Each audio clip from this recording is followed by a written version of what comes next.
दोस्तों जय मसीह, आप सभी का प्रभु यीशु मसीह के नाम में बहुत बहुत स्वागत है 5 minutes Bible study with pastor Daniel Raj के इस प्रोग्राम में।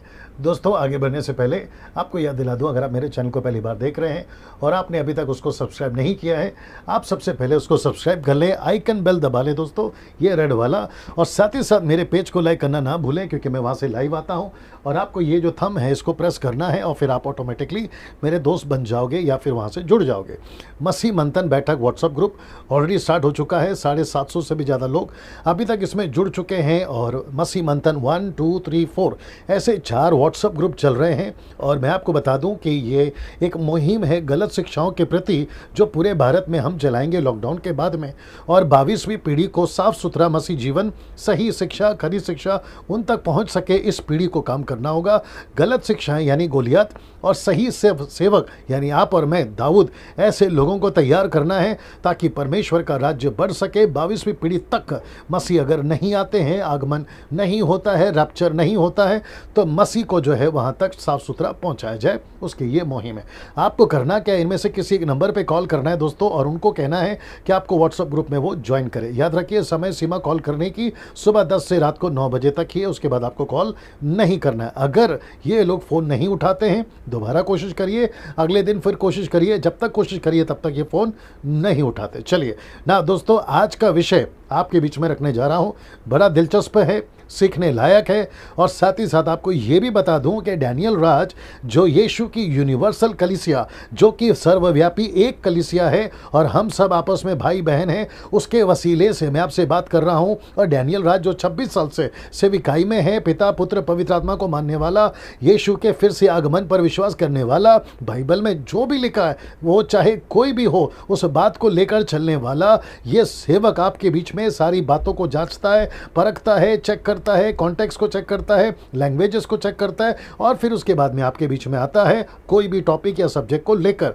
ना दोस्तों, मेरी रिस्पॉन्सिबिलिटी है कि अभी जितने भी मैं समझता हूं कि 65,000 सब्सक्राइबर्स अभी तक मैं समझता हो चुके हैं, उन सभी को सही शिक्षा के माध्यम से उनको सिखा सकूं, ये मेरी रिस्पॉन्सिबिलिटी है। और साथ ही साथ याद दिला दूं कि डैनियल राज यूट्यूब से, सोशल मीडिया से पैसे नहीं कमाता। ना दोस्तों, आज का विषय इंटरेस्टिंग है, शेयर करिएगा अगर आपको अच्छा लगता है, ताकि दूसरे भी सीख सकें और बातों को समझ सकें। ये रहा आज का विषय। जब भी किसी को सुनो तो ये 3 सवाल पूछें। मैं रिपीट करता हूं कि आप जब भी किसी को सुनो तो ये 3 सवाल खुद से भी पूछें, उनसे भी पूछें। अगर आपको लगता है वचन के अनुसार नहीं है, गड़बड़ी है, तो ये 3 सवाल आप खुद से भी पूछें, उनसे भी पूछें और सामने रखें।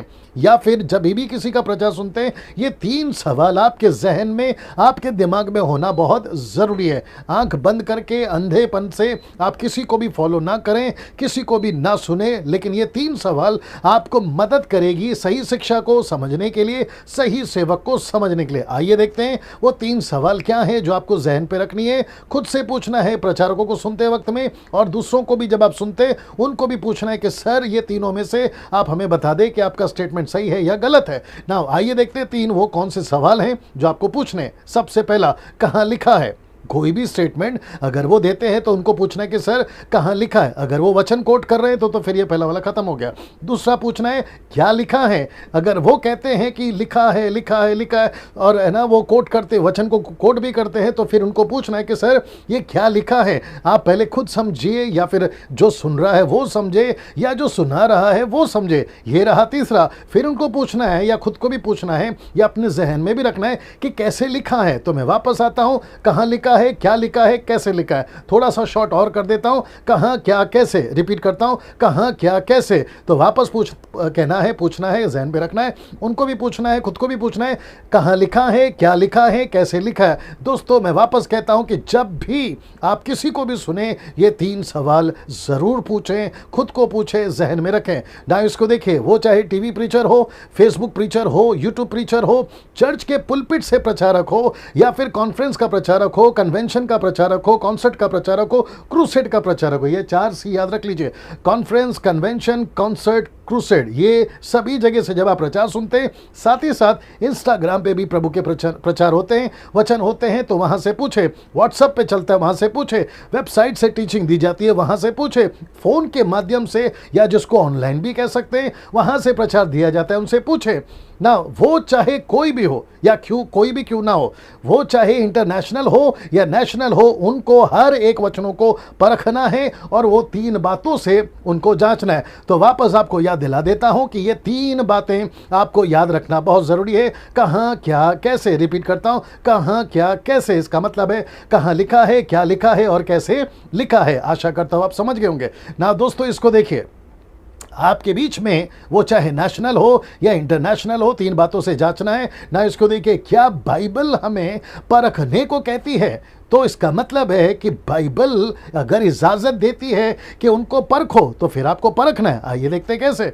सबसे पहले एक वचन को पढ़ लेते हैं। पहला यूहन्ना 4:1 में क्या लिखा है? देखिए, लिखा है कि हे प्रियो, हर एक आत्मा की प्रतीति ना करो। इसका मतलब है कि हर एक की आत्मा की प्रतीति नहीं करना है, वरन आत्माओं को परखो कि वे परमेश्वर की ओर से हैं कि नहीं, क्योंकि बहुत से झूठे भविष्यवक्ता जगत में निकल खड़े हुए हैं। इसका मतलब है कि परमेश्वर का वचन यूहन्ना 4:1, पहला यूहन्ना की किताब 4:1 कहता है परखो, उनको परखो।